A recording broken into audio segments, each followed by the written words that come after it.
Hello everybody, welcome back to another video. Today we're going to talk about arrangements. I've been getting a lot of questions from both students as well as a new Patreon. These questions have all been along the lines of how do you actually understand the arrangement of a track and how can you take what the professionals are doing, what the music that you like are doing, and implement that in your own track. And I've devised an exercise for that we're going to look at together. So as I said before, this was requested in part by one of my patrons. I wanted to give a quick shout out to him because he has recently become a VIP supporter. So AC Dime, thank you very much for both your request and your support on this channel. He became a supporter a while back, and one of the benefits is that you get a shout out in the video as well as in the description with all of the other Patreons. But unfortunately I was very busy over these last few weeks. That's one of the reasons why the videos have been a little bit slowing down in these last few weeks as well. I just had a lot of different things to do, like work obligations, school obviously as I'm getting back into the semester. I've had exams. I've had a week of vacation at the end of August where I went to my parents and saw them. And ever since then, I've been busy also working on the album. One of the important things of the album is the artwork and all the videos and stuff like that. And we've been completely redoing them, as well as redoing all of the mixes for all of the 13 tracks that will be on the album. And also there, one of the things that I got as feedback from a mixing engineer that I'm doing parts of the tracks with that he is mixing for me, is that I am putting too many elements within my tracks, and therefore none of the elements really stand out. Now this is a bit ironic because I've been giving this feedback to other people for a long time. So I wanted to devise an exercise that you can use to actually see how many elements there are within a professional track, within a track that you like, within a track that you think sounds good.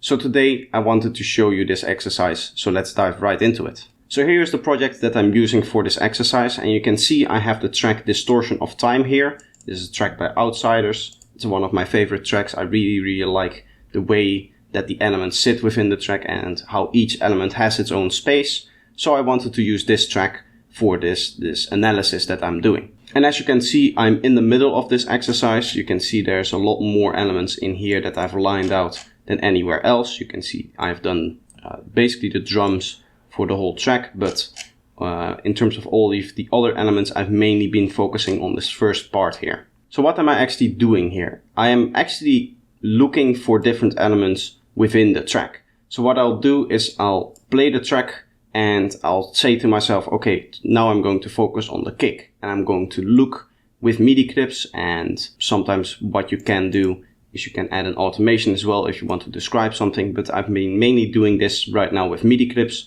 just outlining where different elements are in the track and also how many elements there are. And already with this analysis, even though I am not done, I have found a few very cool things that I've personally not really thought about up until now. So this exercise basically comes down to a lot of listening to the track and identifying individual elements, which is a skill that I think is very useful as a producer to do. When you're listening to reference tracks, it is a good idea to be able to kind of mentally visualize almost like a project, like we're doing here, with the different MIDI clips of where elements are playing and where they're not playing.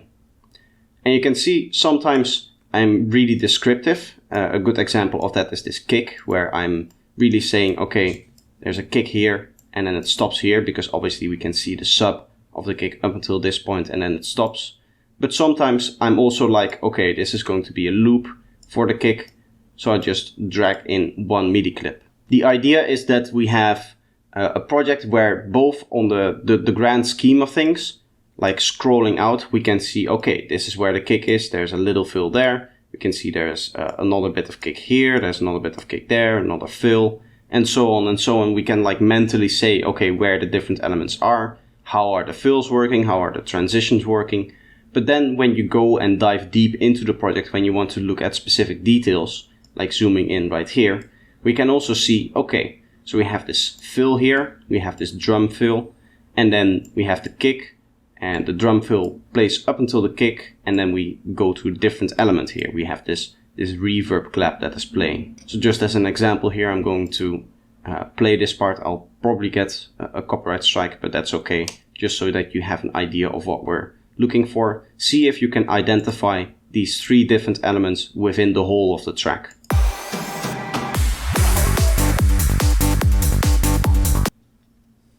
I'll play it again.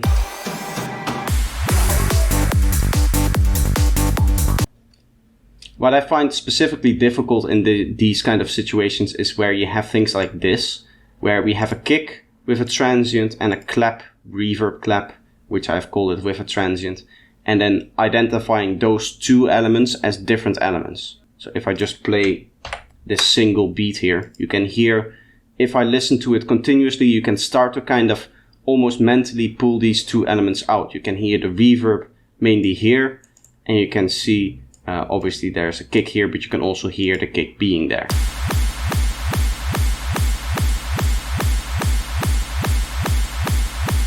And obviously you will have the reverse kick as well. So what we would do, for example, here is we would take another track and then reverse kick, and we would just place that right here. And we've kind of deconstructed this fill even more now with adding this element. But you can see we're basically deconstructing the whole track like this into individual elements. The way you can think about it is what we're trying to do is we're trying to create the structure of the track, trying to recreate the whole track in this sense. So in theory, you would be able to take, for example, a sampler or an instrument, if you're talking about a lead or a bass, and recreate the whole track just from the MIDI clips that you have here. Obviously, you would need to fill them in as they don't hold any information, but we want to place all of the MIDI clips in such a way that the whole track could be played back if you just filled in the MIDI clips and loaded the right sounds. Now, obviously, you don't have to do the whole track in this way if you're just trying to understand maybe like the structure of the drums. You could just focus on the drums. What I've done here is I've done some of the elements here. So for example, there's this intro arp that you hear in the intro. And what I wanted to look for is if it was a layered sound or if it was just a sound that is kind of being automated throughout time, and that change makes it so that we hear differences in sound over time, not layers being added. And what I concluded, as you can see, is that we have the sine arp here, which plays throughout the whole thing. And then we have an extra layer that just happens to start here right when there is an impact into the first drop. So let's listen for that.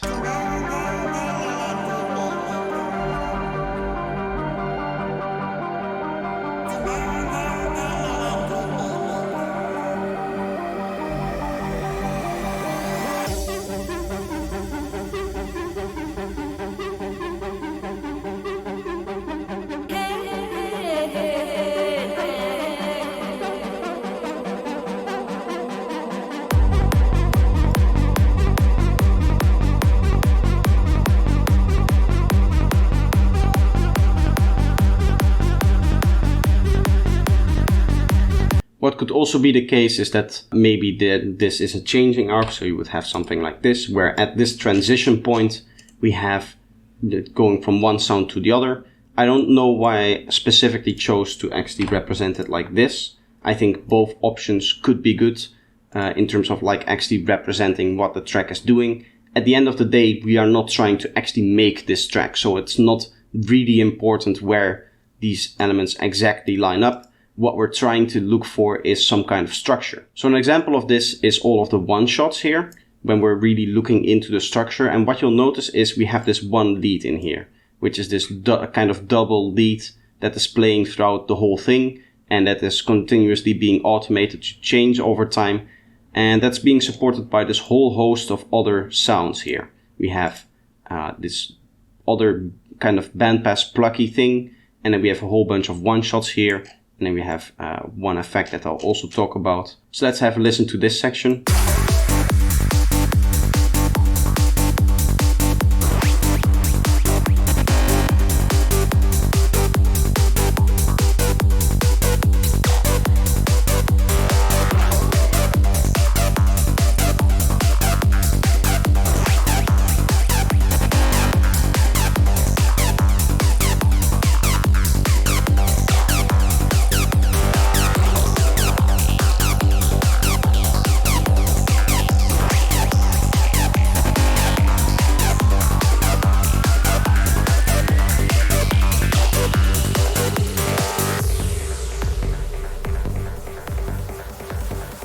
So this is a good example of where you can see how outsiders really take some time to really think about the placements of their elements.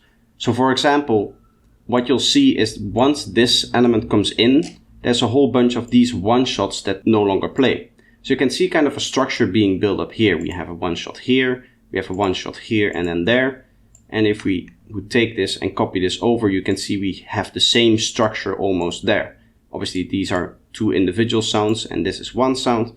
But you can see if I duplicate this over that it lines up exactly within the structure. Also there's this setup for this kind of call and response kind of thing between this element and this one.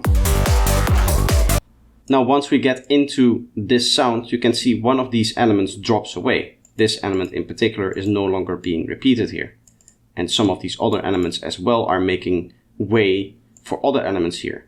But this call and response that we have set up is just continuously playing together with some of these other quick elements here.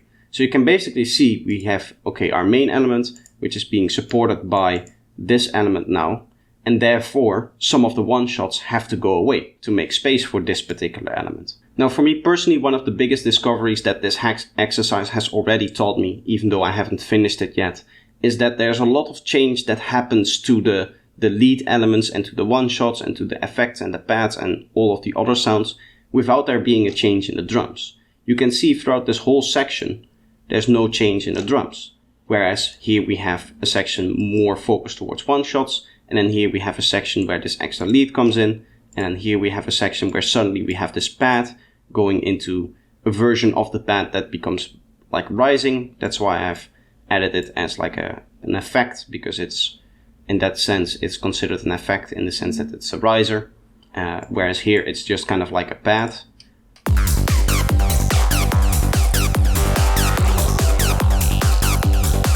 You can hear here we still have the reverb of this pad, and now it's going to rise up.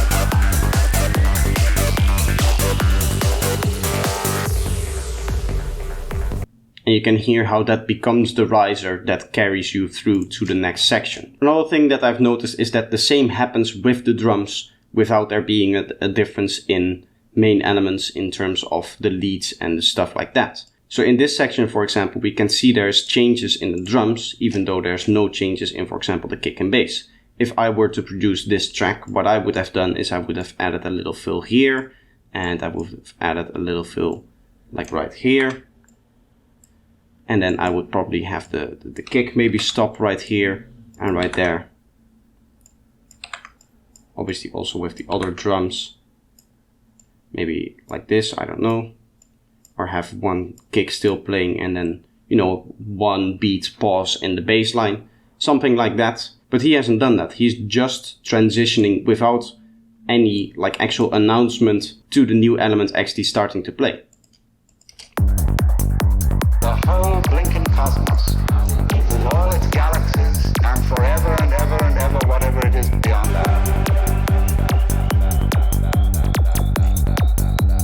What you might call love, Western tradition, or Brahman in Hindu philosophy, or Tao.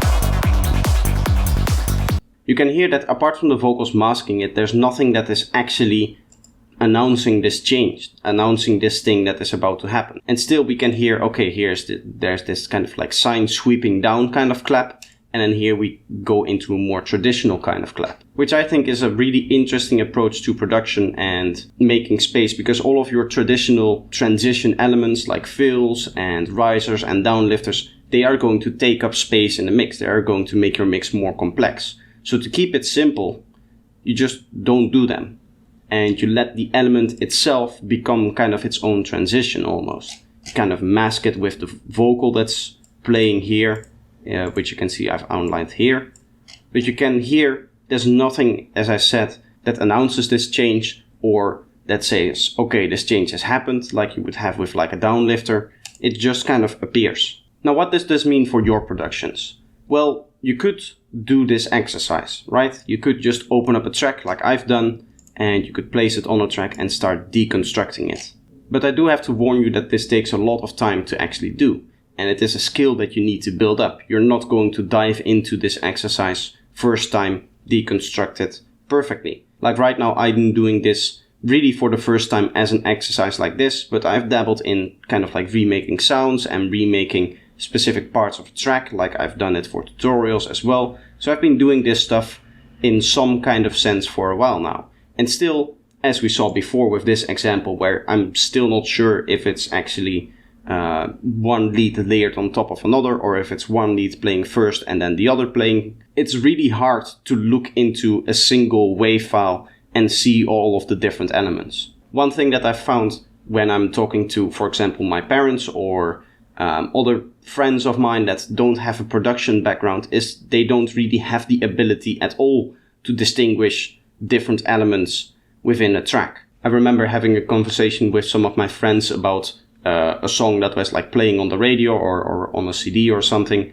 while we were driving in the car. And what came up was how I found that the layering of two elements was very, very nice in that song. And I think it was like a traditional pop song, so it would have been like a bass line and a bass guitar, or a bass line and a piano or whatever. And because they were consistently playing at the same time, like every note they were layered on top of each other, they could not actually distinguish them as being two different sounds. They just thought of it as a guitar sound with a lot of bass, or a bass sound with a lot of mid-range that makes it sound like a piano. Not the two different elements or the two different instruments actually playing two different things at the same time. So this exercise, if you do it well, should really help you kind of give an idea of what elements go where and how you create the space within your mix for all of those elements to stand out. So that was the video for today. I just wanted to introduce you to this concept and introduce you to this exercise.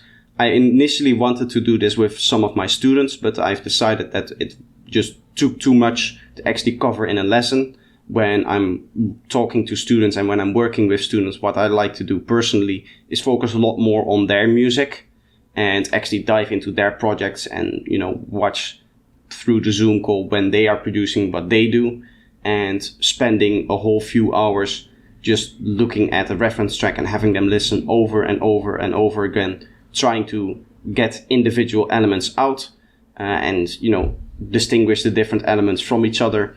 I thought that would be an exercise that it's more for them to do on their own instead of the time that they're actually spending with me. So that was another reason why I wanted to make this video, not only for the fact that I find it interesting and that I find it important to understand this kind of stuff, understand the way elements are placed within the music, but also I wanted to show my students one of the exercises that they could potentially do on their own. So now I have this video that I can link them to whenever they ask me about this. So that's going to be it for today. I hope you enjoyed this video. I hope that this exercise can actually help you. As I said, for this month still I will be very busy. One of the things that is happening is that my new PC is coming with all of its components, so I'm going to spend maybe a week of time actually reinstalling Windows and all of the different softwares that I use. That usually takes up a long time for anybody who's ever formatted their disk, and having to reinstall all of their plugins knows that takes a long time. And I also have to do all of the editing software, all of the university software that I use, so all of the different programs and stuff like that, a whole bunch of different live streaming programs, a lot of different small programs that do very little for me. So for example, one of the things that I have to do is, in order to get audio within Ableton directly from my desktop and being able to record my desktop audio from Ableton directly without actually going outside of my computer and back in, I have a whole bunch of like virtual routing setup that I need to reinstall. So I'm going to spend a lot of time actually, redoing my whole PC. And what that means for you guys in particularly is that for this month and maybe the start of October as well, the videos are just going to be a little bit slower, and then hopefully I'm going to get back into it again. So that's it for today. Little update, cool exercise video. I hope you enjoyed it. If you did, leave a like, and if you're new here, subscribe if you want to see more of my content. But that is it for now. I hope you enjoyed, and I hope to see you next time. Bye bye.